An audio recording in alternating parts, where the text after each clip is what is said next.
Some shows talk about one team. Other shows barely talk sports.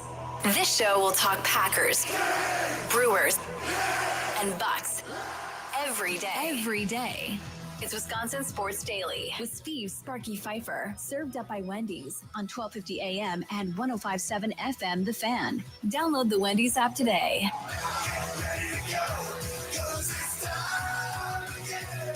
It's time again as we broadcast live from the 1250 AM and 105.7 FM The Fan Studios, powered by the Potawatomi Sportsbook. See Sparky Fifer here, Charlie Usen over there. Coming up this hour, we're going to start things off by going inside the Packers locker room from before today's practice.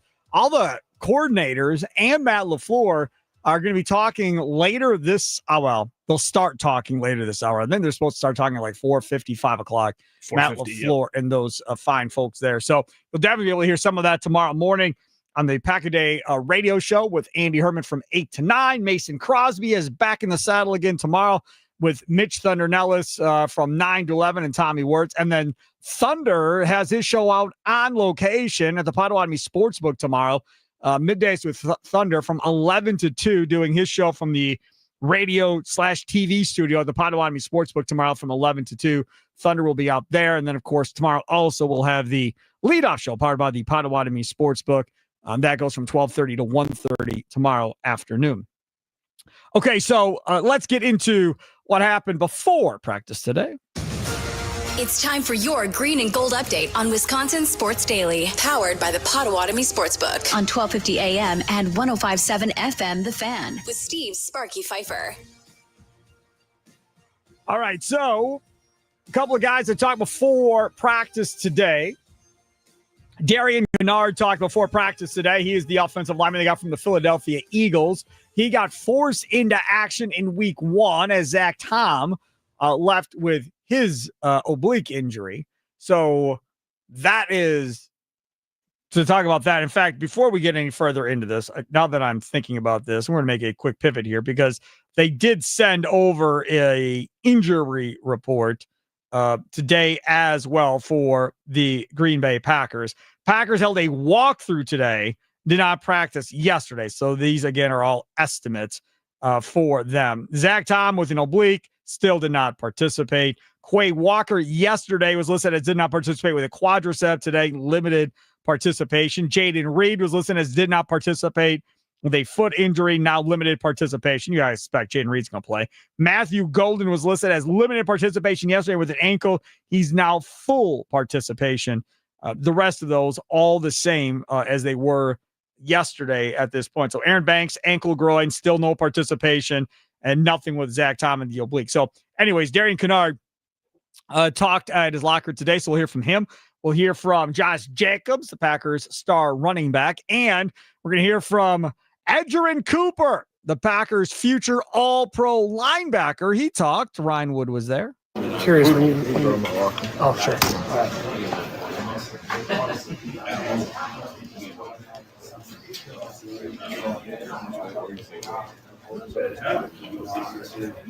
Never been late. Never,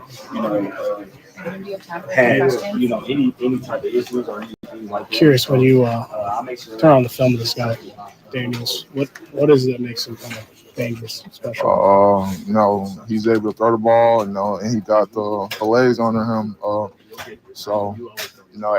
figure every team that plays him, you got to do a good job of containing him and not allowing him to get off the pocket. It's always important with a guy that can beat you both through the air and on the ground to try to make him one-dimensional. Is there a dimension that's more important to take away with a mobile quarterback like that?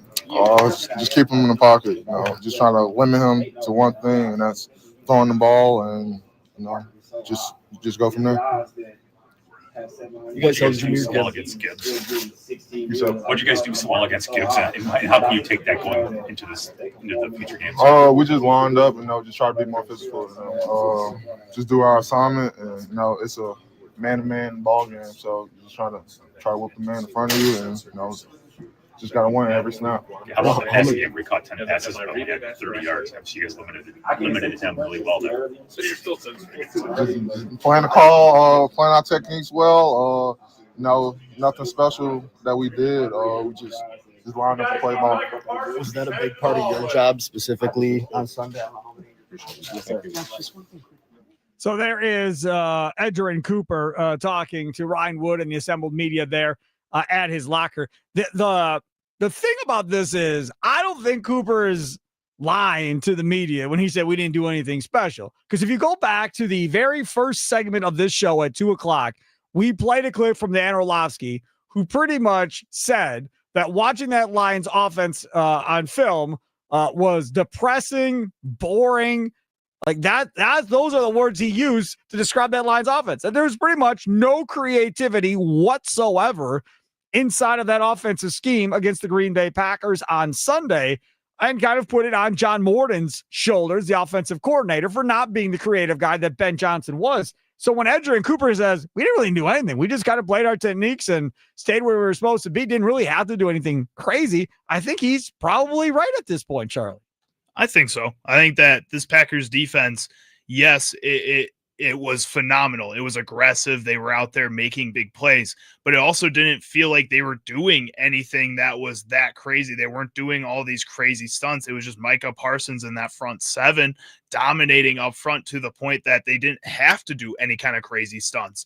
It felt like that this is just the beginning of what we're going to see. And just like the Lions went into this game with not having the right kind of game plan or not having a well enough thought out game plan, Packers didn't either. Micah Parsons is brand new to them too. Right. And they were just wanting to see what they had in their new toy. No doubt about that. Josh Jacobs also talked at his locker. There are lots of clips here of Josh Jacobs. This one intrigues me. Charlie cut it. Josh Jacobs on Romeo Dobbs' personality. If you've listened to this show, you know, drives me crazy. Because there really isn't much there with Romeo Dobbs' personality. It's very much, that's pretty much the personality. There's not a lot of ups. There's not any early downs per se. Like, it's just always kind of the same. Here is Josh Jacobs. Rome talks a lot more than y'all think. I don't think that he might not do it like, in the media or whatever, but like he talks a lot. Like even in the huddle, he's the guy that kind of really like resets everybody. If we having a bad play, he come in, man, brush it off. Come on, let's go. He does that a lot. So Rome definitely has a bigger personality than y'all think. Is he a different guy when he has the helmet on and the pads on, or is he the same? Is man. he louder in the meeting rooms too, or what's he like when he's not around? I wouldn't say he's loud in the meeting rooms, but he's definitely a lot more funnier than what y'all think. He's like he has a personality. I know a lot of people think he's just silent assassin all the time, but Rome definitely has a personality. Sometimes people are uncomfortable dealing with the media. Remember Ricky Williams? That dude had a helmet on while he dealt with the media, because he did not want to deal with the media. And Romeo Dobbs, apparently, according to Josh Jacobs, is kind of the same way. You know what's funny about that? What's that? I would assume he was in the locker room when they were asking Josh Jacobs about him. Like, this isn't Josh Jacobs sitting in the fan studios and you, me, and him are talking about Romeo Dobbs, and Romeo Dobbs is in a whole completely other town doing whatever and can't hear it. He literally, I'm guessing, was probably in the exact same locker room when they were asking Josh Jacobs about Romeo Dobbs himself. Probably. And I'm sure Romeo Dobbs is going to be mad at Josh Jacobs now, because now the media is going to want to go and talk to him and try to see this nice, funny personality that he has. Let's poke and see what we can get out of him, right? Let's poke and see what we can get out of him. Jacobs also talked about Romeo Dobbs catching that deep ball from Love. No, I seen the way he played it. So Detroit, they was very downhill linebackers. But one thing about blitz pickup is like you can kind of read demeanor if they're coming or if they're like matching you. And I knew he was coming, and it was a big hole. So I'm like, I got to make this block. Like, if I don't make this block, I know what type of play it's going to be. And it was a play action at that. So, we got deeper drops and things like that. So I just knew I had to do my job. And that's the other part about this, as far as Josh Jacobs doing his job and doing stuff like picking up the blitz so somebody doesn't kill Jordan Love. I love it. I think I get more hype from a blitz pickup than running the ball, because it's like I know I can run the ball, but those blitz pickups is like it kind of turn everybody up. And if you notice, on every one that we've had, even with Brooks, it was an explosive play. So we know that like it's really coming down to us, because obviously the O-line, they're gonna do their job. So it's really coming down to us, and that's something that we take personally. How mad does Charlie Usen get when a running back doesn't have a blitz pickup and a quarterback gets cleaned up in the pocket and the offensive line looks horrible because the running back didn't do his job? Pretty mad. And usually you don't figure out that's what happened until the day after the You're game, looking and at you're the film. watching film, Yep. and the coaches still find a way to yell at you no matter what. They're like, well, if you guys just chipped him, then the running back would have been able to see the blitz better, but then also the running back has to be in the right gap and all this. I mean, what Josh Jacobs is doing out there, what Tucker Kraft does as a tight end, both those guys are so skilled in being able to help the offensive line out a little bit, especially in these types of blitz pickups, and especially in a game where the Lions are trying more stuff on their defense in order to get any kind of momentum shifted their way. So I think it's really important that Josh Jacobs wants to step up behind that offensive line and is excited to do this type of blitz. Not every running back is. Not everybody running back wants to try and get run through. There's a lot of running backs that would rather run away than actually block somebody. Yeah. Oh, I tripped and fell. I'm sorry. Oh, shoot. I was just looking in the wrong hole, man. My head was turned at the wrong moment. I don't know what happened. Yes, no doubt. Don't want to deal with some Micah Parsons-like fella come running through the hole at 100 miles an hour. I don't blame him, but also that's part of your job. You signed up to be running back. I signed up to be an offensive lineman. Don't come at me. That ain't my deal. That's your deal. Josh Jacobs talked about the impact that a guy like Micah Parsons has for the offense. Yeah, I think it does, because it allows us to play more freely. And, even if we want to go for it on 4th downs or whatever, we trust our defense to, make stops. So I think that's huge. And I always was a firm believer in, bend don't break when it comes to defense. So it's a lot of times where they might get, some plays, some explosives or whatever, it's the NFL, but don't let them score. And I think we did pretty good at that. I'm a firm believer, and I hate the bend but don't break defense. I absolutely hate it. It drives me nuts. I cannot stand it. And I cannot stand it for a couple of different reasons. The first reason I cannot stand it is because those dudes are on the field forever, right? Dinking and dunking. Defensive linemen are out there. Corners are out there. Linebackers are out there. Safeties are out there. They never come off the field. And then, we held them to a field goal. That's great. Yeah, but they've been on the field for like 20 minutes in real time, out there running back and forth, dying. But it's a success for the defense because it didn't break. That's what our defense is schemed up to do. Yeah, but you're killing these defensive guys. And then you have them out there that often for 17 weeks through the playoffs. Versus if we take our shots and just try and go kill a quarterback, I feel much better about that situation, getting a 1-2-3 punt. May we get burned once at a time on a big throw? Yeah, it'll happen. It's going to happen. But if I can get off the field quicker, I'd much rather try it that way. Definitely. And I think we keep comparing the Micah Parsons deal to the Khalil Mack trade. Yep. And the impact that had on the Bears in that 2016 season was that turnovers increased almost exponentially, and that they were getting to the quarterback about a whole second faster than they ever were before that with that iteration of that team. The only problem was when they had such a high ceiling like that, it was so hard to replicate it the next season as well. And if you don't have the true talent yet to get to that point of like a Super Bowl, which I think most of us believe the Packers defense is, it's still an extremely young defense that is going to have its holes at points in this season. If you're not there yet, I don't know if you really want to fully go into that full buy-in, full sell out, send everybody all the time, have cornerbacks be flying towards the ball at all given moments, and then just essentially give everything you got before you're ready to. Thursday night, we're going to find out how much Jeff Hafley changes with Micah Parsons. Because last year, against Jaden Daniels or any quarterback that can run like Jaden Daniels, we didn't do any pressure.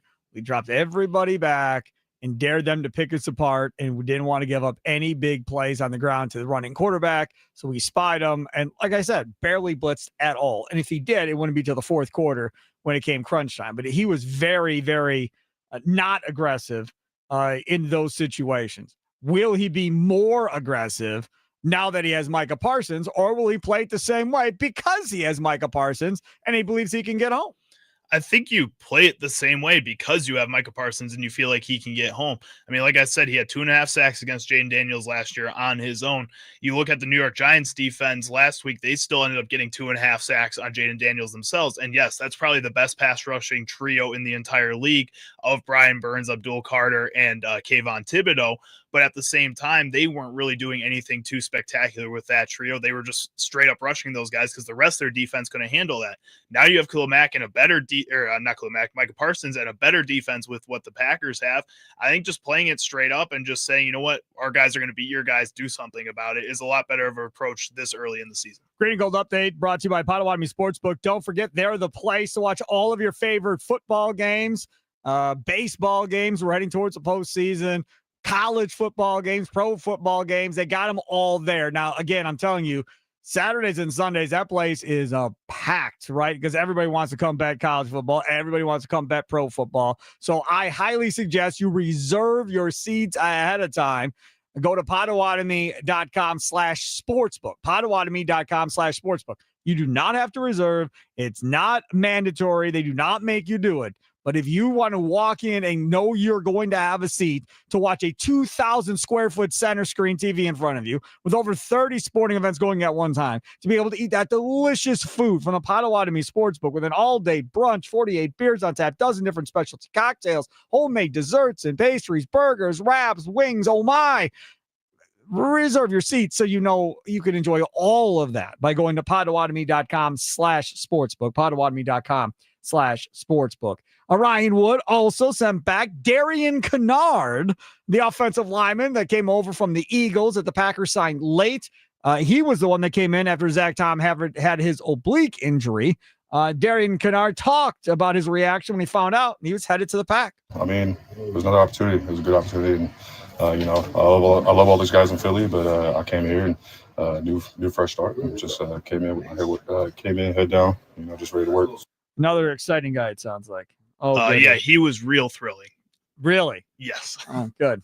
Darian Kennard on what Sunday was like for him, as far as, knowing the playbook and all that. I mean, Sunday was exciting, man. I prepped this whole week just in case something happened, and something did, and I was as ready as I could be. Well, mentally and understanding the scheme, the playbook, are you fully caught up since getting here? I mean, there's always like the small details, small nuances in any book, any playbook you're trying to learn.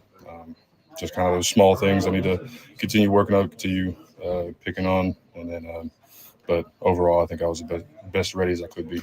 Which is good, right? As best ready as you could be, I guess, is the best way you want to do that. What about his experience against Washington playing for Philadelphia? It really just depends on the team. It depends on what we want to do and how we want to attack certain guys, depending on who they have up front.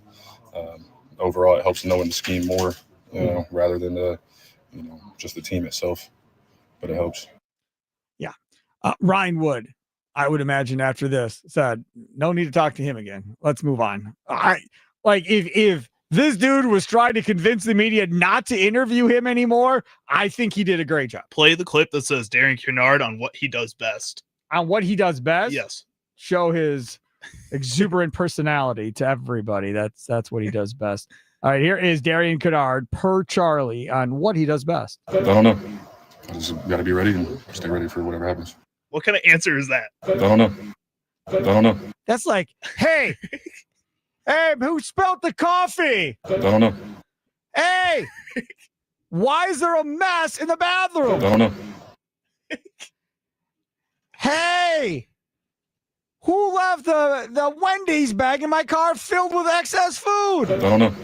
It's like talking to your kids. I don't know what happened. I don't know. And it wasn't like he's being accused of anything. He was asked, what do you do best? What is your best part of your play style? I don't know. What?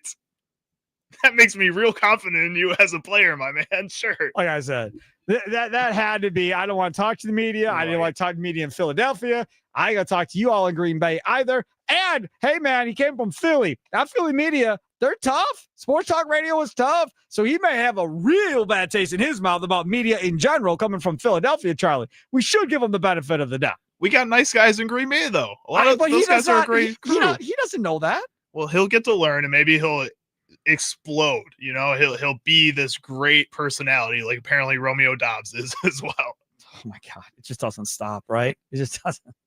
That's okay. At least we got Josh Jacobs. There's lots of personality there. I love Josh Jacobs. There you go. I can listen to him talk all day long. Matthew Golden seems like a good personality. Yes, yeah. Jordan Love is starting to come out of his shell a little bit. We got enough, I think.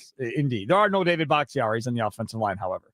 We don't have those guys. I don't even know if we have a TJ Lang on the offensive line at this point either. Or a Bulaga. Like they're just not that. Tom's not really that open. Elton Jenkins definitely is not that open. Rasheed Walker hasn't really talked all that much. He's probably the most exciting out of all those guys. And he may not even be on this team after this year. Probably not going to be on this team after this year. Wisconsin Sports Daily served up by Wendy's, live from the 1250 AM 105.7 FM The Fan Studios, powered by the Potawatomi Sportsbook. Time for your fan weather forecast, brought to you by Utke Heating and Cooling. Hot damn, it is 75 degrees and sunshine outside right now. I'm kind of jealous that we're not doing this show outside right now. I always said they should have had windows in the studio that you can crank open for when it's nice outside, so you can, feel the air, hear the birds chirping in the background, all that stuff. Yeah, and we're not like in a city, so you won't get a lot of honking or Right, anything. no, we're in We'll the be fine. neighborhood. Yeah. Right, we're in the neighborhood. What's like wrong with that that? idea. I think it would have been a great idea, but it didn't happen. Low of 53 tonight.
Don't know. Don't know. Don't know. Darian Kennard, our hero for sure. Don't know. What do you do best? Don't know. Thanks, Darian. That's insane. Appreciate you. I was Could have just said stellar. like pass blocking. Yeah, That would have been better. run blocking in general. I have a really good stance. really Something else. physical football player, like to drive through people. I paint. Maybe something else. Like just anything else, dude. Don't know. He doesn't know. I don't think he's going to know anytime soon either. See Sparky, Fifer, Charlie using over there. Coming up, things we missed on today's show. Giannis played earlier today for Greece. We'll get you an update on what happened in that game coming up at 4:40. I saw this, and I wanted to talk about this here just a little bit. The kickoff rule that changed this year is now moving the ball out to the 35-yard line if it goes out of the back of the end zone. Yesterday in that Packer-Vikings game, you saw O'Connell tell his back, bring it out. We want to waste time. I don't care. Run it out. And he was looking at it, O'Connell, see if you should take it out or not. Yep, come on. And they ran it out to waste time. That was that situation. But in general, like over 75% of the returns of the kickoffs this weekend were returned. Coaches have decided that they do not want to give the other team the football 5 yards further down the field than they were giving them last year when nobody cared about kicking the ball into the end zone. 5 yards, that's the difference maker in deciding whether or not we're going to kick it out of the end zone or not. I mean, what's the old saying? Football is a game of inches, and 5 yards is a whole lot of inches. And I think that matters a lot. I'm telling you right now, if I'm in the end zone and that ball comes to my guy, get out of the way and let it roll out of the back of the end zone. The odds of you coming out is slim to none. Do you want to know who the best returner in football is right now through week one? Who's that? Chimere Dike, the former Badger and Florida Gator. He's the number one guy for Tennessee right now. He's averaging like 36, 37 yards on return.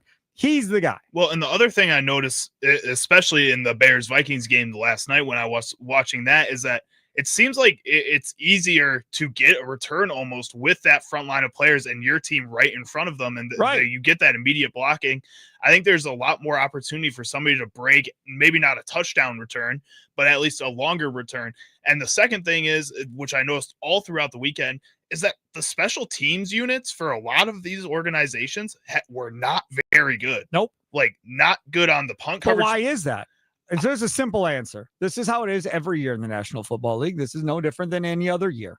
Because nobody playing special teams was actually playing special teams during preseason games. Because why? You're rotating all the guys that are going to be the bottom end of this roster, trying to see who's going to be on special teams. So now you get, week and a half of practice of who you're going to play on special teams together. So there's bound to be mistakes and problems because these guys haven't been playing special teams the entire time for the most part. I guess, but also most of these guys have had opportunities to play special teams before in their careers. They were probably practicing special teams units during the preseason. I know at least at the college level, at the high school level, that is a big part of the preseason training regimen is going through the different special team unit, having different guys work in different areas to make sure that they understand what everybody is supposed to do. So yeah, I get it that a lot of these guys were focused on other things, focused on trying to make different areas of the teams or just trying to make the team in general. But at the same time, special teams isn't a overly complicated part of the game, but it's also an extremely important part of the game. It's a mentality to it as well. Exactly. And I think that the coaching staff for most of these teams should have their players ready to have that mentality, especially going out there on that special teams unit. And there's really no excuse for a majority of the league to be struggling that bad. I'll tell you, you talk about special teams. The other part about this is nobody's scared to kick around 60-yard field goals anymore. No way. Guys kicking except 60. for the Bears, apparently. Guys kicking a 60-yard field goal, 59-yard field goal. I mean, nobody is worried about it anymore. The leg strength on some of these guys is insanity. Back in the day, man, kicking from 50 was a big deal. Like, oh, damn, he's trying from 50, 52. Oh, my goodness. Odds are he ain't going to hit this. Now dudes line up at like 59, kick it 5 yards over the crossbar. Well, and I think it wasn't really an issue of those guys not having that leg strength. I think a lot of kickers had strong legs. It was about being able to be accurate with having that strong leg. And I think nowadays, with all the different training tools that these guys have, again, even at the college and high school level, you have special teams coaches walking up with the iPads and showing like kind of the trajectory of a ball with just some of these apps. And if a kicker knows where and how the wind is going to affect how you kick that ball, or if the type of turf is going to affect it, or any of these different variables outside of just you kicking the ball, it's a lot easier to be confident on a 60-yard field goal than it was even 10 years ago. Is this product the best it's been in 25 some years? I feel like I had fun this weekend. And honestly, last weekend, I mean, last year, that Steelers game before him with Rodgers throwing 4 touchdown passes, even though he's a former Packer, I'd imagine a majority of the country was getting down with watching Aaron Rodgers do his thing in that game. Again, last year in week 1, we walked out of that, and most of the NFL fandom walked out of that saying, what's wrong with defenses? What's wrong? What's happening? What's going on? Why is this not fun to watch right now? And I walked out of this weekend saying that was a good slate of football that we watched. From the worst teams in the league to the best teams in the league. You saw competitive play at some point during those games. And not only just from veteran teams, but like the Tennessee Titans, Cam Ward looked really good. that was the first time we saw a week 1 rookie quarterback come in and look that good as And the number 1 lost. overall pick. What are you looking? He lost, but that was because his wide receivers can't catch a ball to save their lives. They couldn't catch a cold at that point. So having that type of performance from top to bottom just really kind of elevates how I'm viewing football so far this season already. The reason I ask is because the ratings are out for the NFL games. The Packers game against the Lions was the most watched week 1 game since the NFL returned to CBS in 1998. It was more or just on CBS? Yes. Okay, I was going to say most watched week 1 game since the NFL returned to CBS in 1998. That's pretty cool. That's pretty cool The to hear. second most watched game was the Steelers game. Oh. So the Packer game, according to Nielsen, about 23, this is from the Journal Sentinel, about 23.9 million viewers tuned in to watch Love and the Packers destroy Jared Goff and the Lions. Week 1 coverage on CBS was up 15% from last year. The second most watched week 1 game on CBS since 1998, happening during the noon hour. That contest, now again, the Packers were 23.9 million. That Steelers game averaged 17 million. Wow. I mean, people must have been hyped up over Packers Lions. They're two legendary organizations in the NFL, right? You talk about best fan bases in football. It's the Cowboys, the Steelers, and the Packers. But what's crazy is that game ended up not being one of the most entertaining games. So people still stuck and watched through that, and were still excited to watch that game, despite other games being more fun to watch around the country at that point. That's crazy. I don't know if the Packers-Lions game gets as much if the Micah Parsons deal doesn't happen. Probably not. I think the Micah Parsons deal brought the entire Cowboy fan base to the TV and brought everybody else to the TV to watch it to see how much better they were going to look with Micah. I was going to say the Dallas Cowboys fan base, and then the Minnesota Vikings fan base and the Chicago Bears fan base all came to watch that game And to see what it was going to be. And potentially Washington Eagles was checking in because they got the Green Bay right away in the second game. The Eagles are the top team in the NFC. Their fan bases are probably checking in to see what the competition is going to be. I mean, like, you had the whole NFC watching and maybe more. Yeah. That's kind of crazy. It is absolutely crazy, but that is where we're at with the NFL and popularity right now, man. It is a big, big deal, and you definitely want to pay attention to that. All right, coming up next, things that we missed on today's show. Definitely going to want to stay tuned for that. And don't forget, the only thing better than eating Wendy's is earning more Wendy's while I eat. Hello, Wendy's Rewards. The entire menu is up for grabs, too. Whatever food you order directly through the Wendy's app, Wendy's website, or at a restaurant counts. For every $1 you spend, you'll earn 10 points. You can place your order for pickup or delivery with the Wendy's app or website. You're good.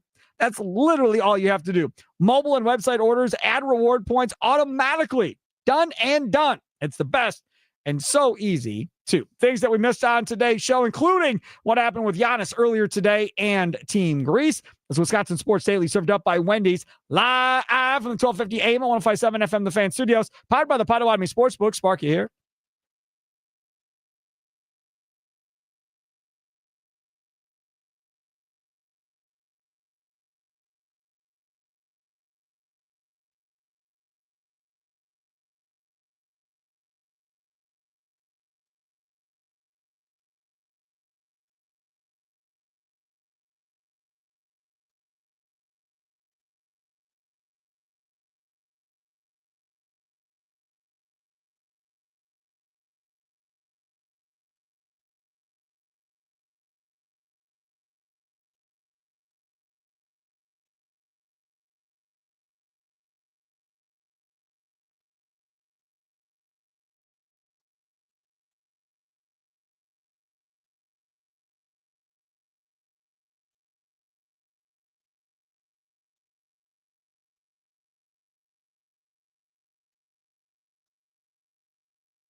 Welcome back. Wisconsin Sports Daily, served up by Wendy C. Sparky, Fifer here. Charlie Usen over there, other side of the glass.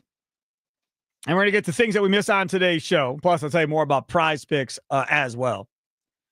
So, we haven't really talked much about the Milwaukee Bucks or anything of the sort, but Eurobasket is going on. Team Greece involved there.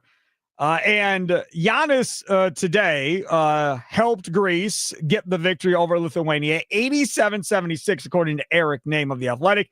Greece has advanced to the semifinals of Eurobasket for the first time since 2009. They take on Turkey on Friday. Giannis ended the game with 29 points, 6 boards, 4 steals, and 2 assists in this game for Greece. Yeah, that sounds about right for Giannis playing in those Euro Cup type of games. Seems like all the NBA stars are just balling out, and Giannis obviously is going to be the top of that. It is something, man. And you can go, if you look up, what is this Twitter account? At Eurobasket, right? It's EURO Basket. You could see the Giannis highlights from the game and all of that stuff. And you will be like, yeah, he's good. Again, but as a Bucks fan, what is our response to all of this? Please just stay healthy.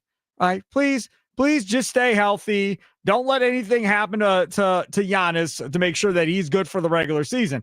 Folks, training camp is at the end of this month. I mean, we're not that far away. Miles Turner is already in town looking for restaurant suggestions and things to do over at the practice facility, looking at the NBA Finals trophy and the championship and Larry O'Brien. Miles Turner's here. He's ready to go.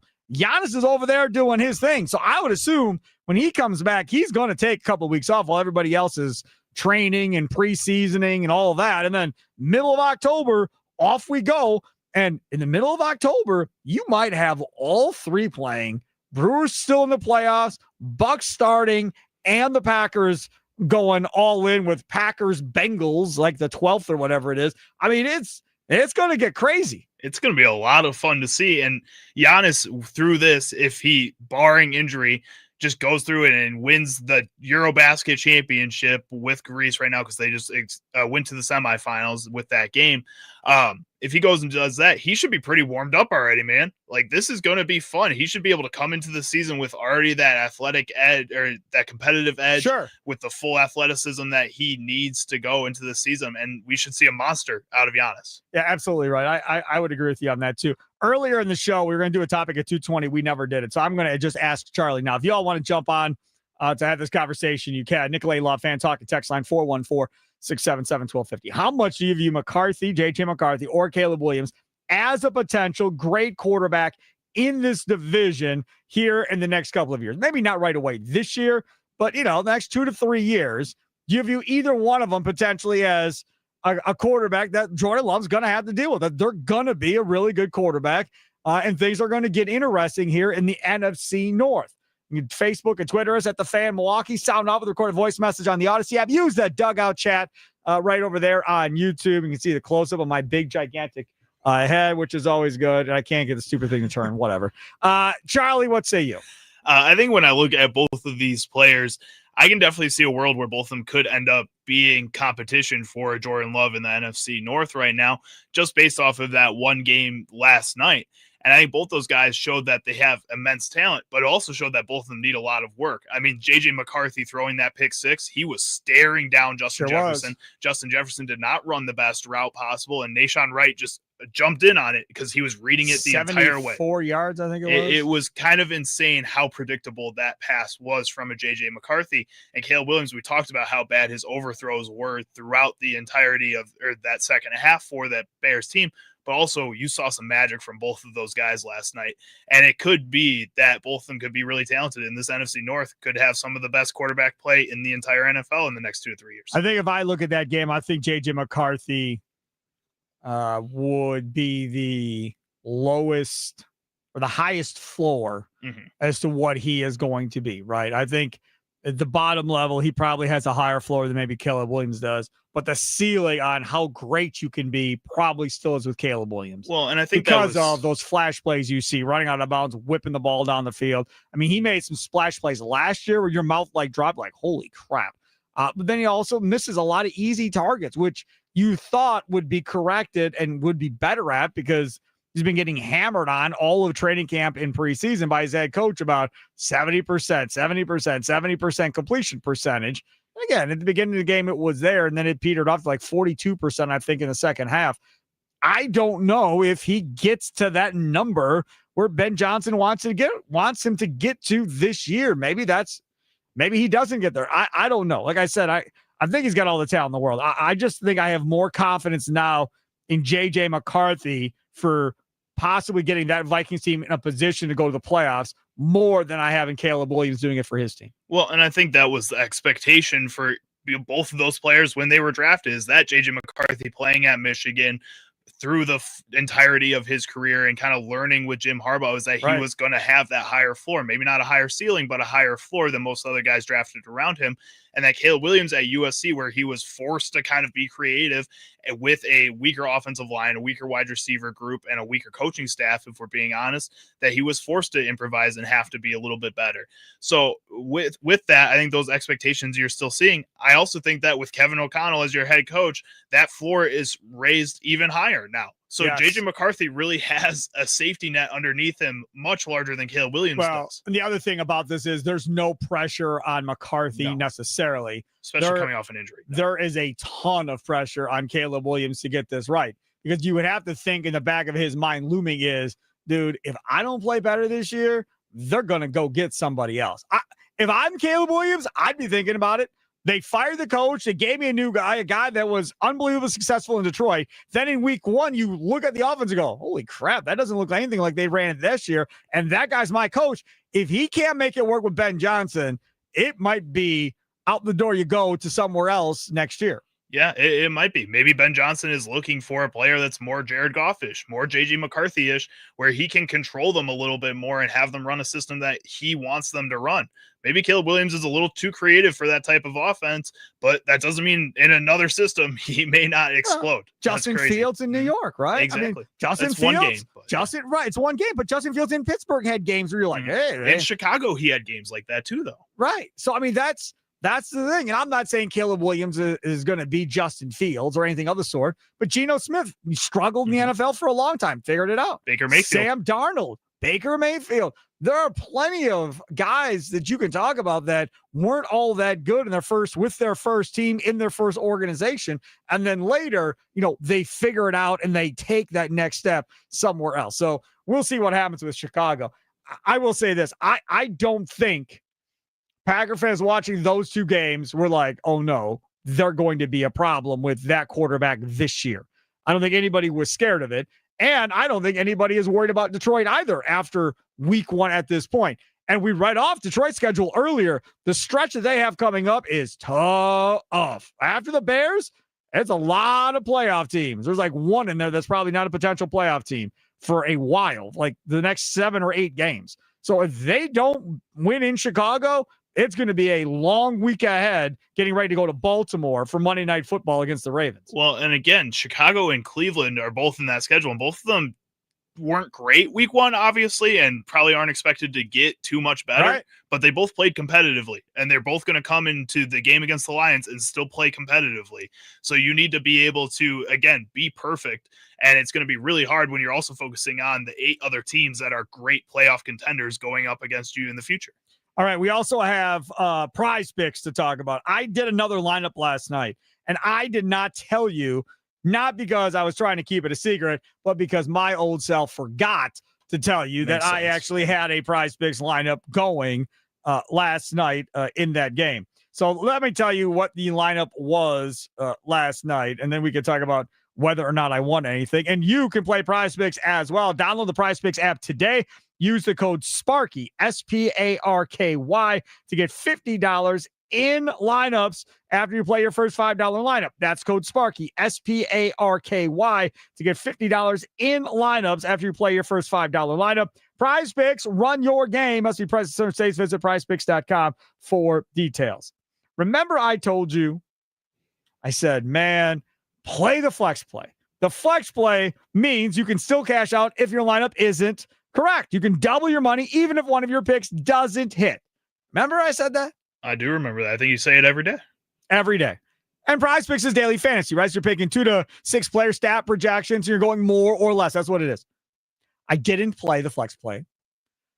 I went with a power play, 4 picks. Bold. But they came out with something this year on Prize Picks that's not in my copy to read, but I'm going to tell you because I think it's pretty cool. You can stack players on Prize Picks now. So I stacked Caleb Williams in that game last night, but you still have to go with somebody else besides just that one player. You can't just have one player be your whole lineup. Caleb Williams, more than a half a passing touchdown. Check. JJ McCarthy, more than a half a passing touchdown. Check. Justin Jefferson, more than a rushing or receiving touchdown. Check. Caleb Williams, more than 218.5 passing yards. That was not a check, I believe. 210. Yeah. If I flex play, I win that bad boy because I had 3 or 4. I don't flex play. I go for it because I thought, oh, I got this. The only one I was concerned about was Caleb Williams. So I was like, oh, it's Ben Johnson. Like, Minnesota hasn't played this offense. He's going to ball. Loveland. That was something else I was disappointed with. I thought they'd use Colston Loveland and have him more a part of that passing game last night than he actually was. I think that's kind of what they expected the Vikings to think, too. That's why they dialed up so many plays for Cole Kmet. Yep. I think they wanted to use that 2 tight end set that we're talking about and bring the attention to the first-round rookie. Download your Prize Picks app today. Use the code SPARKY, SPARKY, to get $50 in lineups after you play your first $5 lineup. That's code SPARKY, SPARKY, to get $50 in lineups after you play your first $5 lineup. Prize Picks, run your game. Must be present in certain states. Visit prizepicks.com for details. I want to bring up something else, and I know it's only Tuesday, but I'm curious about something. Badgers, Alabama play this Saturday. They're the first game on Saturday as well. Okay? Mm-hmm. Okay. Do you think make plans around watching Badgers and Alabama coming up on Saturday? Now, before you answer that, I think it's only fair to clue you in on what the forecast is. The forecast calls for some rain possibly and a high of 84 on Saturday. Ooh. Yeah, I feel like that's a tough one because last year I feel like people did make plans around that game. I did. And then that game ended up being supremely disappointing from the Packers standpoint. I figured it was going to be. So I think that might deter some people, especially with the forecast of rain. But also 84, sit outside or sit in your garage, put a TV in the garage, watch a little Badgers football, have an excuse to sit around and do nothing, man. Can I just say that my way of being a fan does not allow me to do what you just said. Because what's going to happen... I don't think your style of life allows you to relax at all. So fair. That's why I was at the urgent care on Friday.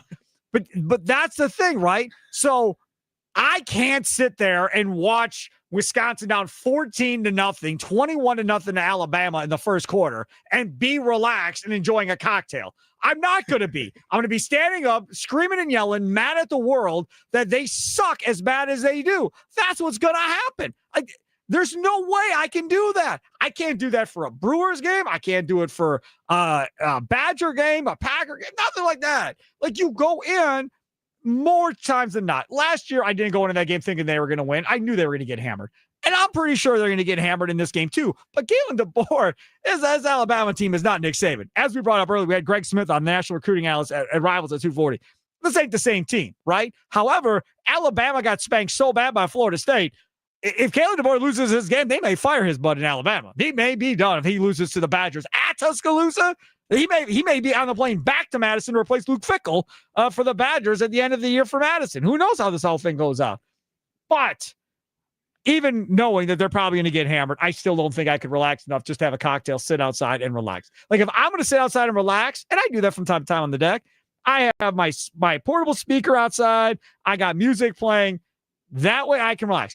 The other way I relax, this is funny, I relax listening to Tommy do the leadoff show, part of the Potawatomi Sportsbook. My tradition is, and Tommy knows that I've been doing all summer, is if I'm home and I'm not at a baseball game for the kid, I cut the grass and I plan cutting the grass around his leadoff show. And then I listen to his leadoff show. And when it's done, then I switch over and I listen to the beginning part of the game. That is relaxing, right? Why don't you just do that with the Badgers too? I know we don't have a Badgers pregame show, but you can just turn on the game on your headphones. The game? Along. Yeah. Yeah, on Saturday. And then you'll be relaxed because you're mowing the lawn. I just said it's going to be 84, man. Yeah, that's not that hot. I'll wait till Sunday. Sunday, it's going to be 80. That's 4 degrees difference. That's not That's that a bad. lot. No, it's not. Sure it is. No, I'm not. That's crazy. I don't care if you think it's crazy or not. Here's the other thing. You know what? You think the Badgers are going to get hammered. You beat them to the punch. You get hammered first. And then you'll be calm and I got relaxed. kids, man. I'm not cold and lonely sitting at my house. That's not what's going on. Listen here. If I was cold and lonely, right? If that was the case, I'd be at Maddie's down the road from the radio station having beverages there. If that was the case, because their backyard is amazing. Mm-hmm. Big screen TV out back, all of that. Like that would be, I guess that's where I used to be when I was cold and lonely. I was up there 5 nights a week. So that's back where I would be if I was cold and lonely again. But you got a 9-year-old, a 3-year-old. Bring the kids out. Maddie's is for the kids too. It is. Yeah. Yes, we go there all the time. Exactly. In fact, I was just talking to them about going there tomorrow night for dinner. There you go. But my point is still the same that, no. I mean, I can't. I can't. I'm sorry, I can't. I can't watch that team and be relaxed. What I'll probably do is I will probably DVR the game and then watch it at some point Saturday night after the kids go to bed. And then if it gets bad, hopefully I'll fall asleep. And it won't matter as much, hopefully. Sports Talk on the Fan is presented by Paramount Plus. Sylvester Stallone is back in the original hit series, Tulsa King. This season, Dwight faces the most dangerous adversaries yet, forcing him to fight for everything he's built and to protect his empire. Stream the new season of Tulsa King on Sunday, September 21st, exclusively on Paramount Plus. We're talking about the Badgers and what that whole deal is. You got the Packers on Thursday. So how does that change Sunday? Because now you have the Badgers getting spanked on Saturday, so that's going to ruin college football. And then on Sunday, you have no Packer game either. So it's Brewers baseball this weekend, right? Exactly. I mean, I don't give them the love, man. There is nothing else to distract you from the Brewers because I don't care where the Brewers are in the regular season. 90% of people or more are going to take the Packers over the Brewers. You have some diehard knuckleheads that'll take the Brewers. But for the most part, everybody's going to go to the Packers. If you have 2 TVs, Brewers are on the second TV. Or maybe you're flipping, or you have the Brewers on your phone. But the big TV normally is the Packers. Another reason to go with Potawatomi Sportsbook, because you have the Brewers, the Packers, and the rest of the NFL. How'd you do in fantasy this week, by the way? I went 2-1. So 2 of my teams did good. My dynasty team won, which I was pretty excited about because I went super young in that draft. Oh. And the team that my girlfriend drafted did not do very good. No. That your girlfriend drafted? Yeah. For you? Yeah, she wanted. Well, we're a team, you know. Oh. She's my assistant GM. I had to work on the day they were doing the draft, so I sent her out to do the draft. Why didn't we do it on the show? What show did you have to do? It was this show? It was the brewery that I was working at. Oh. Yeah. I was gonna say, man, we totally could have done that draft on the show. No, it was that would have been fun. Yeah. Oh, all right. Well, good luck to you in all your fancy football leagues. To everybody out there, enjoy the rest of your night. 6 o'clock, relax with Tommy Words. Pull up, have a beverage, maybe a cigar. Listen to Tommy get you ready for Brewers baseball from 6 to 7 leadoff show powered by the Potawatomi Sportsbook. Enjoy the rest of your night. Talk to you tomorrow at 2 here on The Fan. Toodles!